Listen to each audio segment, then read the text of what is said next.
Hey y'all, welcome to the Goods from the Woods podcast. Welcome to the Corona Diaries. My name is Reilly. I am actually about to play a very special extra bonus show to start you off this week. This was recorded last Saturday night, just a few miles down the road from Disgraceland in the front yard of our co-host emeritus, Dr. Pat Reilly. This was actually the first time Pat and I had seen each other face to face since the pandemic started, so this was just extra fun. We got a couple of long mic cables and a portable recorder and sat a safe distance from one another on the front yard and recorded the Patreon episode that we released this week. And then we were having so much fun that we just kept the tape rolling and recorded the conversation that you're about to hear. I think it starts with us chatting about the weird YouTube comments that I have to sift through to make those Jam of the Day segments for the free show. Like, it's always just so much fun catching up with Dr. Pat, and we hope you enjoyed this extra episode that we're giving you this week. And just as a reminder, I typically do this at the end of the show, but today I'm going to say it at the beginning of the show. Rate, review, and subscribe. Rating is when you give us 5 stars. A review is when you write something nice about the show. And if you do both of those things, there's something in it for you, because I still have quite a few stickers that I would like to send y'all. So grab your phone, go to Apple Podcasts, or, honestly, whatever you're listening to this on. If you have the ability to rate and review the show, that'll work as well. But we prefer Apple Podcast. Rate the show 5 stars and then write us a review.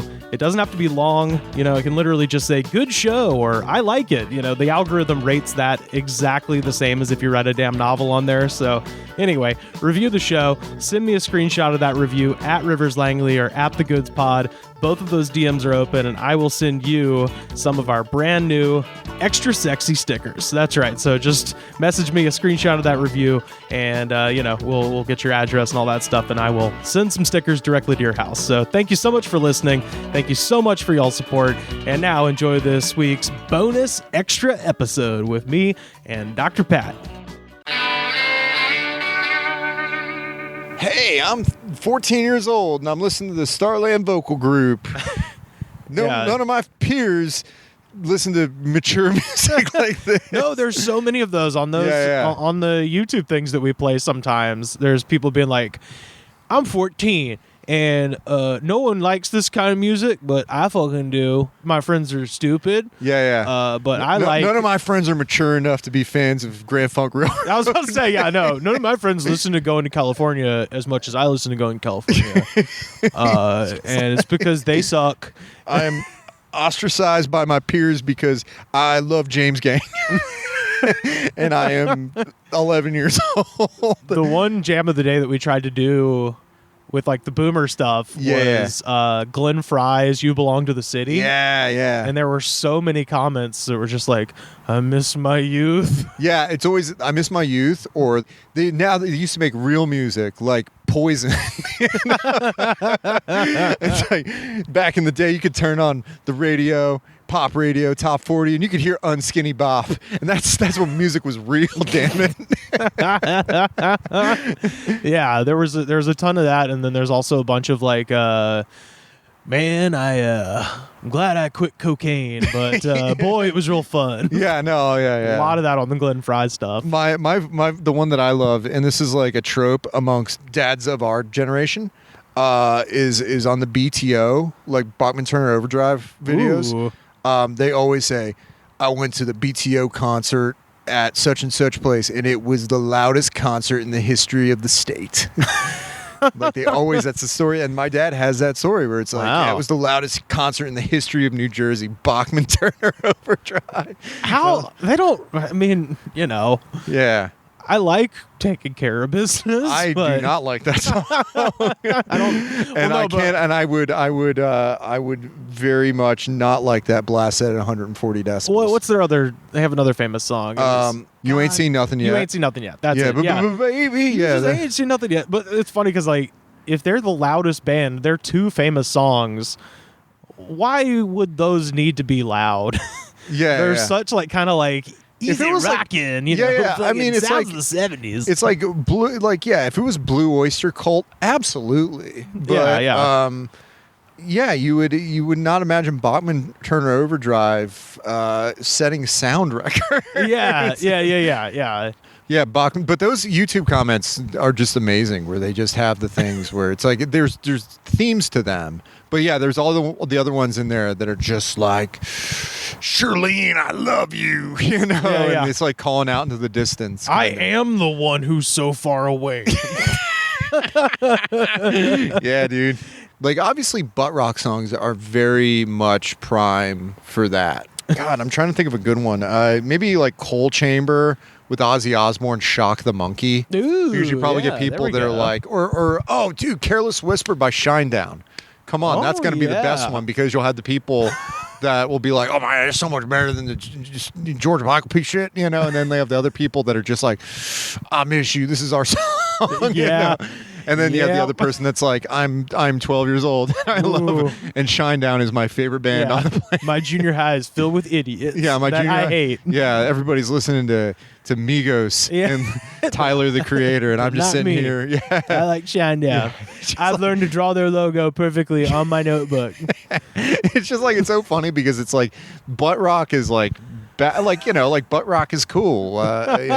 Kids, wear and listen to Korn. They listen to, a lot of those other Deftones and stuff like that. And it's kind of, it's hip again, but you find the one band of that genre that's just like supreme. It's like, like Stewart from Beavis and Butthead wearing a Winger shirt. You found that level of going Shinedown. It's like, couldn't you have just done Fear Factory? Yeah, well, we're hanging out in Dr. Pat's front yard. Yeah, man. We just recorded a hilarious Patreon episode all about... If you give $5 a month, you can hear my takes on Brian Bosworth. Yeah, the Boz. The Boz man himself. Yeah, formerly of the Seattle Seahawks, currently of Austin, Texas, of all places. Formerly of the XFL version 1.0. Yeah, that's right. Yeah. Star of a movie that's available for free on YouTube. Yeah, you might have seen this, a little piece of classic cinema called Stone Cold. Yeah. It was a little bit of false advertising, because I assumed that the next time I'd be on Patreon, we'd be talking about real-life giant construction equipment for kids, which I did watch the first part of. Oh, how was that? Yeah, because was. If I was 7 years old, it's a pretty cool movie. It's pretty cool. Yeah. For people listening that don't know, we did a episode a couple weeks ago about UWF Blackjack Brawl, which is also free on YouTube, and they kept running commercials for this VHS tape that I actually remember from my childhood called it Real Life Giant Construction Equipment for Kids. And we looked on YouTube, and that's also available. Yeah. So, also, Real Life Giant Farm Equipment for Kids is available as well. I remember that was a bonus, right? Well, no, it was Real Life Giant Construction for Kids. And then there was like the fire engine one. Yeah. And then you could get the farm one was next. And then you would get, as the bonus, if you call it now, Real Life Giant Construction Equipment for Kids, the extended version, the re-edited, the director's cut. But it's interesting, man. I don't know if we want to devote a whole episode to it, but it's the Hard Hat Harry's actually a genie that was around when they constructed the pyramids. These kids are hanging out on a construction site, which I love. When I was a kid, I dug going to just construction sites. Oh, yeah. Right? Yeah. Like, they're building houses around. You just hang out in the construction. It's a cool place to hang. Big pile of dirt, man. Big pile of dirt. A lot of beer bottles that you can smash. Yeah. Oh, yeah. Yeah. When you smash, I asked this to Sam and Carter once. I'll ask you, when you smash the beer bottle, do you immediately start humming the Stone Cold song like we all did? I was, 'Cause we would just smash beer bottles. Whenever I do not do that, but to this day, if I ever have to apply any sort of aerosol cleaner, NWO. Oh yeah, right. Spray NWO. And I do the music a cappella while I do it. For life. And sometimes if I want to spice it up, I'll do the B Team song. But the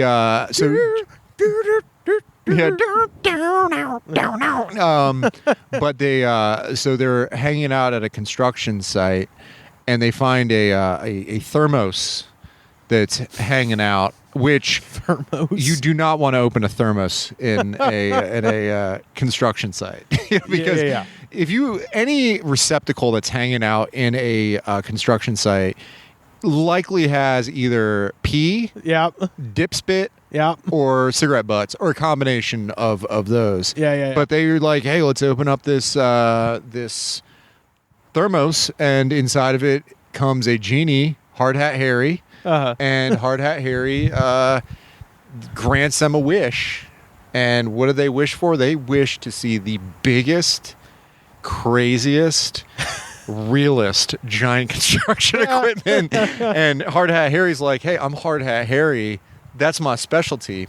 He snaps his fingers and goes from his genie construction outfit to his current day 1992 construction equipment. Okay. And he takes them to see giant construction equipment. It's a lot of footage of really earth bulldozers movers and earth movers, and they had the mole, the thing that carves through and makes the tunnel digger? tunnels and stuff like that. Yeah. They're cutting through rock and stuff. It's pretty neat. Have you showed it to the target demo? I've not. No. Okay. I want to know his reaction. He does real life trucks that come down the road. Yeah, sure. Loves the trash truck.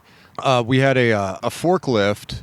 Ooh. A truck with a forklift on it. Yeah. And he liked that a lot. He demanded that we go outside and look at it. There was a fire engine that he wasn't as into, but yeah, he's not quite sunk into the target. He's more into he likes that, but I think he likes the animals too. Okay. Yeah. Plus, Hard Hat Harry might freak him out. Hard Hat Harry's he's a pretty gentle guy. Oh, okay. Yeah. He really kind of shifts the expectations of what a construction worker and a genie is. Yeah. But yeah, I mean, if there's any more detail needed, I'd be more than happy to give a full report. But what's the best real life? I didn't get into it in depth. Again, I only watched the first few minutes of it. But I did fast forward and I did see the tunnel digger, the mole. And that thing was pretty cool. I like that one a lot. So I don't need the explosions. Yeah. I'm cool. Okay. Yeah. I've talked about the Show Me Your Sandwich group on here a bunch. Are you on Show Me Your Sandwich? No. Do you know about it? No. It's a Facebook group that was started by actually a friend of mine who lives in Atlanta, who's not a comic, just a guy I know who lives in Atlanta. Started this group called Show Me Your Sandwich back in 2019. So about this time last year. And the idea, a lot of good sandwiches in Atlanta. Yeah, hell yeah. Well, and the idea was obviously it's you take a picture of a sandwich that you either made or purchased. Yeah.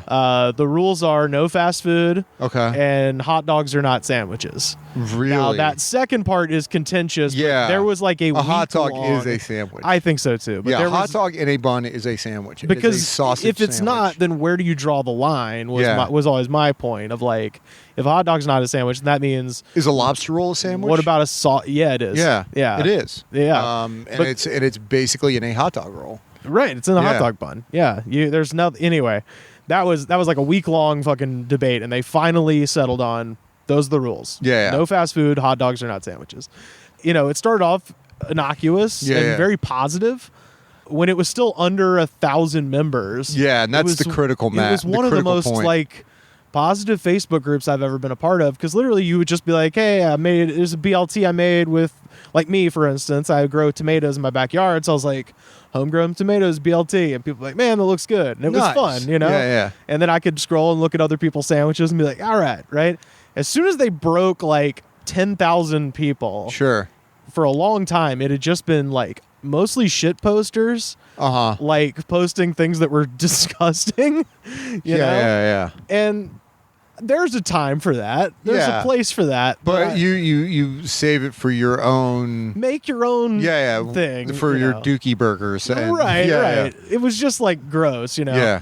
And roadkill sandwiches. Well, it would be a thing where it's I put eggshells and cigarette butts and mustard on this sandwich. Fuck you. And you just have to be oh, man. Oh, dude.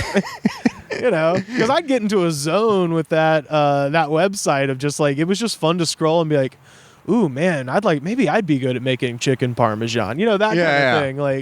You get inspired. And then, you get kind of inspired. Exactly. And then you'd see like something like that. And that one, I didn't make that up. That was one of them. It was like, it was cigarette butts, eggshells, and I think it was like mustard on like white bread. And it was just like, who made that sandwich? Just some asshole. It's like, it sounds like something Connor O'Malley would make. Yeah. And so the shit posters showed up. Yeah. And then it's the life cycle of any of these kind of groups. Yeah, well, so now the Show Me Your Sandwich group, in the past week and a half, they have lost about, I think Kevin told me around 3,000 or so people have dropped off because somebody started posting a sandwich that conforms to the rules of what the page is supposed to be and is a nice sandwich, but then they just write Black Lives Matter. And then it turns into 500 comments of all like the racist, shitty people on the group, like fighting about it. And then they get mad and leave. Yeah, which is great. You know, we've still got the shit posters. It didn't fix that problem at all. And now the group, like every other group, the snake is in the garden, as they say, right? You're like, well, now every sandwich that's posted, someone has to post something like political after it. So people would be like, here's my, beef and onion sandwich. And I think some cops are good and just trying to do the right thing. Yeah. And then that's 500 comments. And so I have not had a particularly great sandwich lately. I went heavy into the thing that's a problem is that deli meats are really expensive. Yeah, sure. Like, and you can't, if you go to a sandwich place, I guess getting a giant hunk or a giant like ham or turkey like lunch meat dealer. I've worked in delis and Fudmonger. I come from a family of sandwich artists, and I don't know.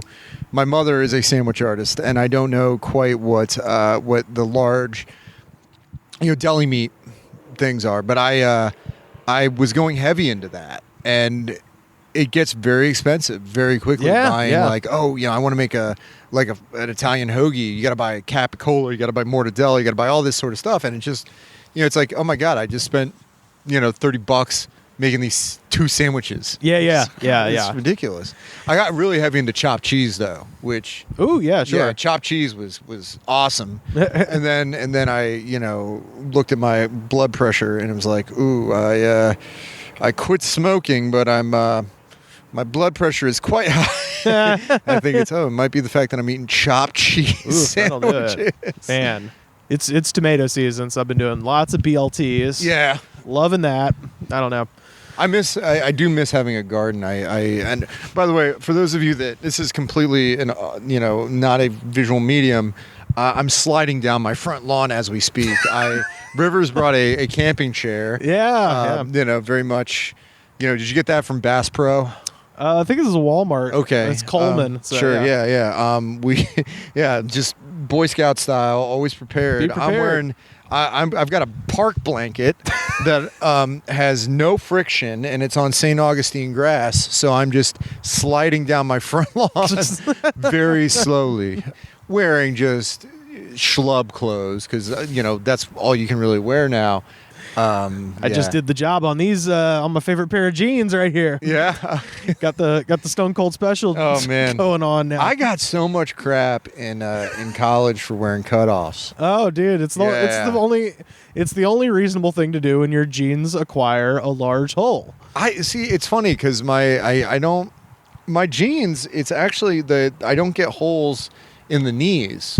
I usually get an issue in the seat where it's like pockets.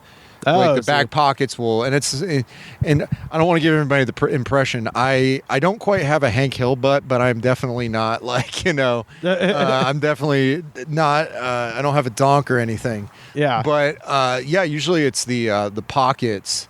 The back pockets become undone, and you start to have that hole, and it's just kind of lewd walking around with your underwear showing. Yeah. I'm not going to tuck my T-shirt. Even though I'm a dad, I'm not going to start tucking my T-shirt into my jeans quite yet. When does that happen? Ooh, is that like preschool? Man. I think that happens when you start Little League. maybe. Ooh, yeah. Because there if you you're go. coaching the Little League, like if you're a parent and you decide to coach Little League, that's the point where you get your own jersey as a member of the coaching staff. Yeah. And then you just are like, well, this looks kind of weird. I'm gonna dress it up and tuck it in, get a braided belt. See, if my son plays Little League or decides to play Little League, and he isn't embarrassed by me being the coach, I'm gonna actually bypass that and go back and be like Connie Mack and wear a full suit and like a hat. Like just go in that sort of mode of coaching. Like bring back the manager in like completely overdressed in a straw hat and a suit. Oh, there you go. Oh man. But yeah, no, it's the thing. Yeah, it's very weird. I don't know when because there's always like the thing that's the progressive dad fashion that comes about, right? Yeah. And I don't know if it's something that is going to be universal, right? It might be different as the time goes, but I understood dad fashion always being tuck your t-shirt in, docksiders, Yeah. usually with socks. Yeah. Docksiders and socks, White socks. Yeah, dude, totally. And Halfway then to the knee. and you have to have a pocket in the front of your shirt that you keep like a pen or something in. Yeah. And then maybe like not a Croquis, but like the cheap version of Croquis. Yeah. Just the cord. Yeah. The string. Some kind of promotional. A piece of yarn, a lanyard to hold up your reading glasses and/or sunglasses. Yeah. See, that's going to come at a certain point. I think my dad had Strike King. They make the polarized glasses for fishing. Sure, yeah. And then they also made the proto Croquis. The Croquis. The red Strike King. See, the thing is that I think that fashion was like the frat boy fashion, at least in the South. That was like frat bro fashion. Was like it was, yeah. Dad clothes, essentially. Yeah, still is. It is, yeah, because there wasn't like a real. So you see those Columbia fishing shirts that have like the vented backs, where like half the shirt is like a mesh vent. Yeah, that kayaking shorts, Chaco sandals, and fucking Croquis with Costa del Mar. So that is it would be uniform. So I guess it was like a different sort of thing because, like in Florida, because I went to undergrad in Georgia. In Florida, it was like short, like chino shorts. Guy Harvey shirt. Yeah. Guy Harvey shirts are basically like a pocket T-shirt that says Guy Harvey on the pocket. On the back is like an airbrush tarpon or something. Yeah. That. Marlins and and it's not. mahi. It's almost like, but it's not like airbrush, like cool airbrush like you get at the mall or something. Yeah, it's like almost like Autobahn bird style. Right. Sort of joints. But. The and the hat, the baseball hat, and the did you guys boat have shoes and the Croquis. Did you guys have the Cavu visor? No, that was huge in Alabama in like 2005. So I went to a private college in Georgia where most of the people were actually not from the South. Yeah. They're mostly from like the Northeast, and the thing that they were heavy on was the pop collar Lacoste shirt. Ooh, that was the kind of very central element of the prep frat bro look. Yeah. If you didn't want to go the prep level, Vampire Monday through Friday. Yeah. If you didn't want to go the prep level, where it was cargo short, pop collar, Lacoste shirt, and sunglasses on your head, with the Crispies, you got the hair and the Crispies.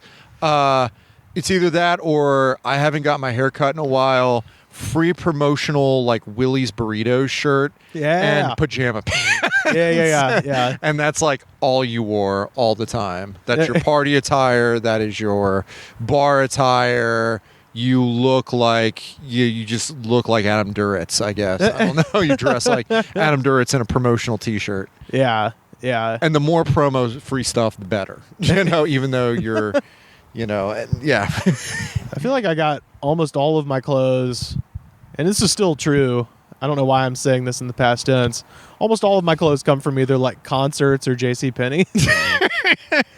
I don't think I've purchased anything from any any store that could be considered fancy. Where I get my button up nice shirts. It's literally if you just go to any thrift store that's not in a big city, you can find very nice button-up shirts. Yeah. They're just there. So my joints were in college, and I did. Rivers has seen photographs of me in college, and he contends that I look like Kevin Anderson, which in a lot of ways I do look like we could be related in some way, especially given the fact that I was quite a bit thinner when I was in college. But I went with the it was always a band shirt, or I was heavy into the thrift store shirts. Yeah. Like it was like heavy duty, like somebody's family reunion or some. Those are classic. Yeah, or some like someone's school going gym to shirt. Price is Right. Yeah. That's always my favorite. Is when you find the because you would get the good ones, like as I'd go back down, like Atlanta has great thrift shopping. Like Value Village in Atlanta was really good. There's a thrift store over by the North Cab Mall that was quite choice as well. But like, youth soccer shirts and stuff like that. Just heavy on that, or like band shirts essentially, or like just go to concerts and get band shirts. Like I have a Motorhead shirt that I still works to this day, and it's like 15 years old. Over 15 years old. That definitely leather jacket. I had the leather biker jacket, which caused quite a controversy on campus. I didn't know why. It was 1950. But it was just like leather. What was the issue? People just like reacted very viscerally towards it, positive or negative. It's like really weird. Although they did, oh my God, the one thrift store thing that I do regret is that when I was, I went to a thrift store in Florida in my hometown that I used to go to all the time. It was by my high school. And they had basically, the Michael Jackson Beat It video? Yeah. So the guy that wears the white jeans and the white jacket with the tiger on the back. Oh, yes. The poofy sort of denim jacket. Yes. They had one, but with a dragon on the back. Ooh, hell yeah. I don't know if it was like the one in the video was a dragon and this one was a tiger or vice versa, but it was like the one that was like kind of the opposite animal.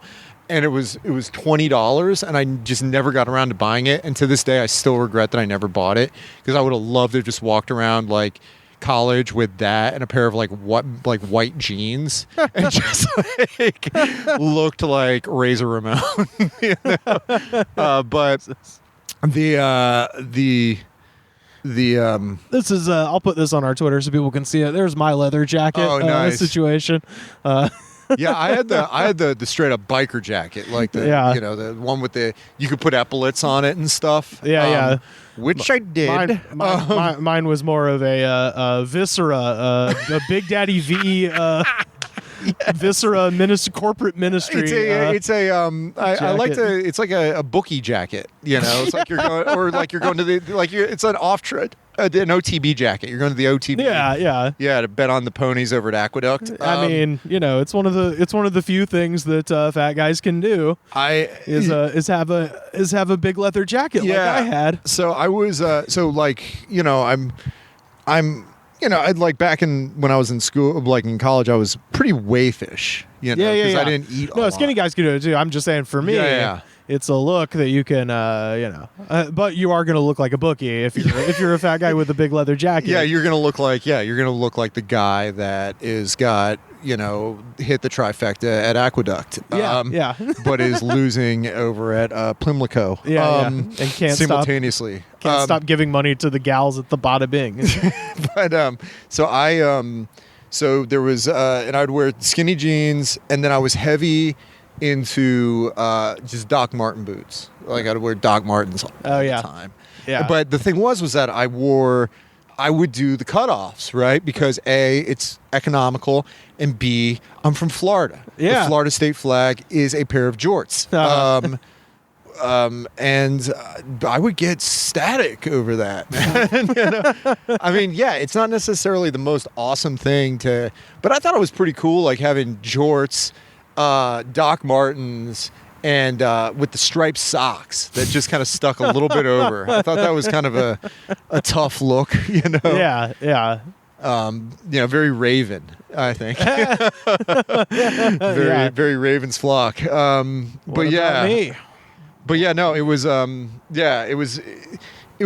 like the thing with you have a few dollars to construct a wardrobe. Right. You have Christmas and a few dollars, and that's your only opportunities.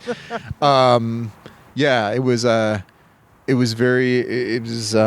also it was like an unfortunate time for like wear clothes at that time, right? Because it was like, at least for me, like it was tough to get skinny jeans, right? Yeah. I would every once in a while have to get girls jeans because they, had the cut, because back in the day it was still like relaxed fit. And then oh, I know. I was very relaxed. Very relaxed. I wasn't even doing jeans at that time. I didn't get jeans until like 2011. I always went jeans. I never corduroy man. Oh, really? Fuck yeah, dude. Ooh. Corduroys always. Big man's delight. There's some stretch, man, and there's the visual sort of thing because the lines are going down. Yeah, I think that was part of it. Of leg length. You know what's funny is like it's like vertical stripes. It's like the pants are vertical stripes. I haven't looked for them in years, but I swear to God they don't sell corduroys anymore. I'm sure they do somewhere, but Levi's does. It's like just not a thing I see normally. They've been replaced with chinos because I had a pair of tan corduroys. Yeah. And I got there was a pen in the pocket that exploded, and it made me very angry. Yeah. Because I can't find a replacement pair. But I always wore jeans because the thing was that I just didn't wear shorts. It just is a weird sort of thing for me. I have very pale legs. They're quite hairy, and I don't like to, wear shorts very much. And when I was in high school, because I had a uniform, I wore pants all the time, and the pants were terrible. And I was like, I don't care, I'm still wearing pants. I'm not wearing shorts. That's for babies. So I always wore pants, and I would do intramural sports in jeans, which made me quite the sight. Yeah. Playing flag football in a pair of jeans, and I got banned from intramural soccer because I insisted on playing barefoot because I couldn't play in my Doc Martens. So I was like, I'm going to play barefoot. Not allowed. Got banned. Didn't get banned for smoking cigarettes while playing intramural softball, though. Hell yeah. Just like blasting cigs on the mound. Like, don't worry. Could you stop? No, it's not against the law. Don't worry about it. Fuck yeah. Come on, man. Come on, guy. Just this is last one. Because it was that phase where it was just like everything. You're of that age where it's like everything you do is cooler if you're doing it with a cigarette, especially when it's like stuff you shouldn't be doing with a cigarette, like running or Did you ever do the thing where you jump into a pool with a lit cigarette? It burns your goddamn nose because it's a stupid thing to do. Yeah. Well, I mean, or the pool, the cigarette in the pool was always the top choice. Oh yeah. Cigarette in the shower was always a top choice too. That was always if you have a window available, I suppose. Yeah. Yeah. I mean, yeah, of course. Or a high quality fart sucker. Yeah. No, I mean, it would be a thing where you kind of step outside and you get the sauna effect. Yeah. Or you like smoke a cigarette you run the shower. Yeah. And then you smoke a cigarette before you go in the shower, and you just get that hot steam. Yeah. There you go. Juxtapose that with a cool menthol, an icy cold cigarette. Yeah. Oh Jesus. God. I can't believe I quit smoking during the quarantine. Hey, so did what's going on? You and Carter both. Really? Yeah, wow. Man. Carter's been off for like 3 months, I think. That's cool. Yeah. I was cheating with the Juul, and then I quit the Juul when this stuff all began. So yeah. That's good, man. Yeah, it's good. Yeah, I should. Apparently, I heard there was a news story that said it's estimated that during quarantine, over 3 million people have quit smoking. Wow, that's good. Isn't that fucking wild, man? That's wild. Yeah. I mean, given the fact that it's the most stressful time Yeah. in the last, But it shows you what people are freaked out about. the last, since so in the last 75 years, right? Yeah. Or maybe like at the peak of nuclear testing or something like that. Yeah. Duck and cover. 53 or like the Cuban Missile Crisis. Yeah, so I mean, maybe. it's just like, but that's 13 days. This is this has been 156 months, whatever. So it's like people, given this stress, that it's just like, this is like primo cigarette time, right? This is Yeah. And there are times where I'm just like, man, like I need a cigarette so freaking bad. Uh-huh. Like, it's like a thing where I think of where my grandfather had a stroke. My grandfather quit smoking for like a couple of decades, and he had a stroke, and he was just like, I need a friggin' cigarette. That was like the first thing that came to mind. There's times where you're just like, oh my God, I need a cigarette so bad. But I've held Resolute. It's kind of surprising. And I've got back into working out. It's like really weird. I've gone the full cycle where it's just like I started with comfort food and chopped cheese, and then I've gone into full working out and drinking pre-workout, which I don't even know what that is. It's caffeine. It's legal cocaine. Cool. Yeah. It's just like it's one of bang our- energy. It was just like pre-workout, and I'm like, great. So on our Patreon, Sam Harder gives out his actual phone number. Yeah. That's a benefit to subscribing to the Patreon, is Wow. you can have a direct line to Sam, which is great. One of our listeners, I think, wish to remain anonymous, which is fine. I don't know if he worked for a supplement company or what, but basically hit Sam up and was like, "You want some free supplements?" And Sam was like, "Yeah, I guess." And like me and Carter are both walking guys, Yeah. Oh, Sam's a workout guy? Sort of. He's got weights, and he's got like an exercise bike thing. Oh, wow. Yeah. So he's a lot more, into that than we are. So, but anyway, he accepted the pre-workout, and now he drinks that instead of coffee, because it's essentially just like it's Four Loko without the alcohol. Is all it is. Yeah. It's like taurine, caffeine, like all that bullshit. It's like an energy drink. So yeah, Sam comes in with his shaker bottles full of just pre-workout. That's what he sips on. Just that and Chinese Xanax. Yeah, dude. Yeah, Chinese Xanax. The Chinese Xanax. Let's see. Well, since last time we talked, I mean, the two golden questions I've been asking everybody is grocery store and neighbors. You mentioned you've got pretty good neighbors. Oh, my here. neighbors are fantastic. Yeah. That's one of the things I've been kind of blessed with. We've been blessed with is that in the neighborhoods we've lived in, like we've gotten along really great with neighbors. Yeah. And that's something that's very rare in LA. That we always like know a good portion of the neighbors that are in, close to us. Yeah. To the point where it's like they come over and because the little guy, our little guy first, I don't know where he gets it from, but he's like bold.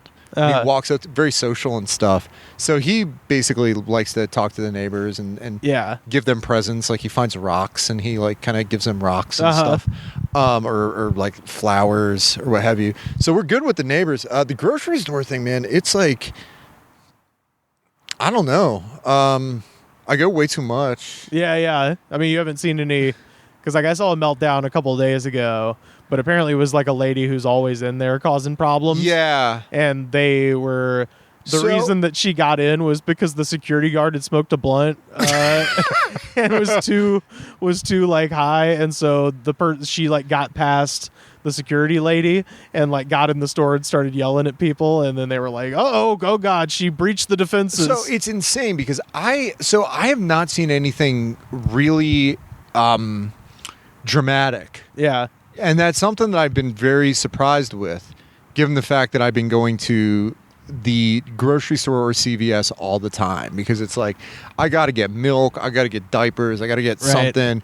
I'm my mental faculties are atrophying, so I always forget something. It's like something crucial, it's not like, oh man, I thought about making a chicken pot pie and I forgot, and like it's like I just forget something really crucial. And I'll go, and I haven't seen anything crazy. I mean, I can see it in the face, and I talk to the people at the grocery store, and I try not to be like overly like garrulous. Yeah. Like, because I think that there's like a way of laying it on way too thick where you're just like, thank you for your, and it's like patronizing, right? Where you ask about it, or it's like kind of a voyeurism where you ask like, how hard is your job as an essential worker? Like, it's like, it's hard. Like, see, I found the perfect way to cut that, cut that baby in half, which is if you get, you only do this if it's a cashier that wants to talk to you. Yeah. Because you get those ones that are like, very, very gregarious, like, oh, how you doing? How's your day?